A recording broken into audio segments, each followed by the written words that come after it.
Halo semuanya, kembali lagi di channel Sosio Mali.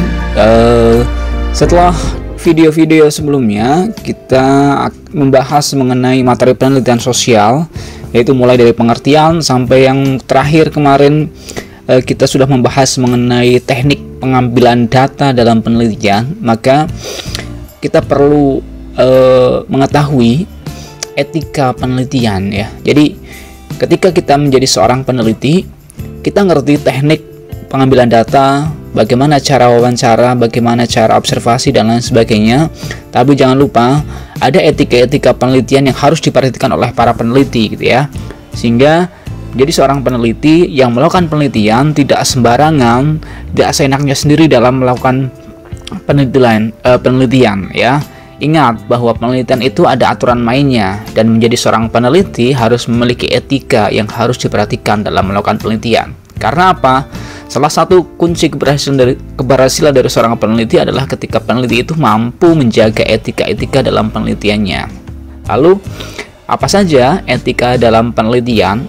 Apa yang harus kita lakukan dan apa yang tidak boleh kita lakukan lah, kira-kira seperti itu ya dalam etika penelitian. Setidaknya dalam pembahasan kali ini kita akan membahas etika-etika dalam penelitian. Yang pertama, menjadi seorang peneliti dalam penelitian itu, penelitiannya itu bukan hasil dari plagiasi, artinya bukan plagiat dari karya seseorang, dari penelitian seseorang ya.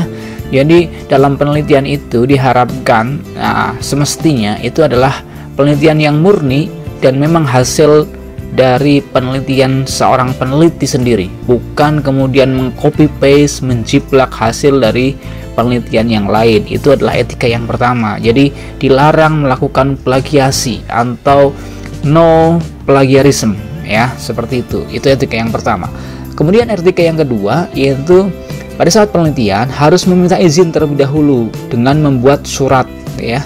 Surat izin penelitian yang menyatakan kesediaan untuk terlibat dalam penelitian. Artinya peneliti harus ada concern dengan yang diteliti, bahwa peneliti itu sudah mendapatkan izin dan mendapatkan kesediaan dari subjek penelitian atau calon subjek yang akan diteliti, bahwa mereka bersedia untuk diteliti dan menjadi bagian dari penelitian tersebut. Nah, ini penting karena apa? Karena ketika kemudian hasil penelitiannya itu sudah jadi, maka tidak ada komplain, tidak ada tuntutan dari pihak yang diteliti. Itu adalah sesuatu yang sangat penting ya.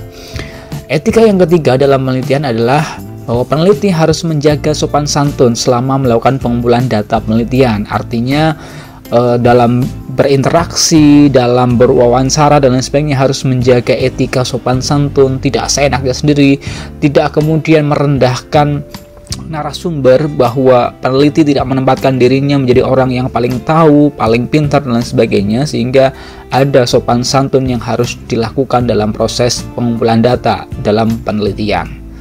Yang keempat, etika dari penelitian adalah menjaga kerahasiaan identitas subjek penelitian. Apabila subjek penelitian itu yang bersangkutan, narasumber, informan itu tidak bersedia untuk identitasnya dipublikasikan, maka peneliti harus menjaga kerahasiaan identitasnya. Jadi tidak kemudian mempublikasikan identitas subjek dari penelitian. Karena apa? Karena ini berkaitan dengan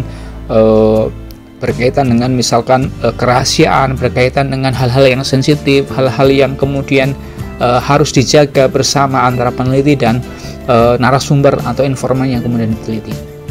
Kemudian etika yang kelima yaitu peneliti tidak boleh memanipulasi data penelitian ya.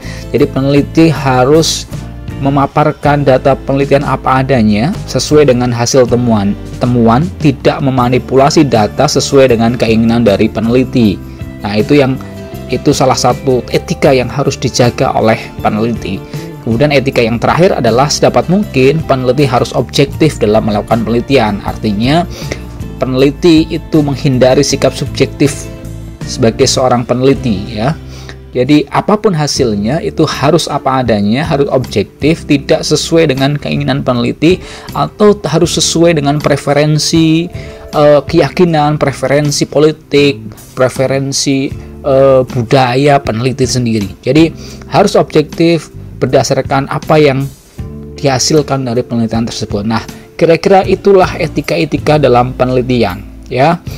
Maka ada kata kunci yang penting gitu ya ketika kita menjadi seorang peneliti ya. Jadi menjadi peneliti itu bisa jadi salah, atau bisa jadi hasil penelitian peneliti itu salah. Tapi salah itu kemudian sesuatu yang bisa jadi wajar, tapi yang paling penting dari seorang peneliti itu adalah tidak boleh berbohong dari hasil penelitiannya. Jadi peneliti bisa jadi dalam melakukan penelitian mengalami kesalahan data dan lain sebagainya, tapi harus jujur, tidak boleh bohong. Itulah etika-etika dari seorang peneliti. Maka ketika kita sudah berusaha untuk menjadi seorang peneliti, maka setidaknya kita harus tahu etika dan mempraktekkan etika penelitian dalam proses pengambilan data maupun dalam proses penyelesaian dari penelitian kita. Demikian teman-teman, etika dari penelitian yang perlu kita ketahui bersama, sehingga suatu saat jika teman-teman bisa menjadi seorang peneliti, maka bisa menjadi peneliti yang baik, peneliti yang beretika, dan peneliti yang bisa menghasilkan penelitian yang berkualitas, jujur, dan kemudian mengembangkan ilmu pengetahuan dan dapat bermanfaat untuk pemecahan masalah-masalah sosial yang ada di masyarakat kita. Baik, terima kasih teman-teman atas perhatiannya. Kita bertemu di video-video selanjutnya.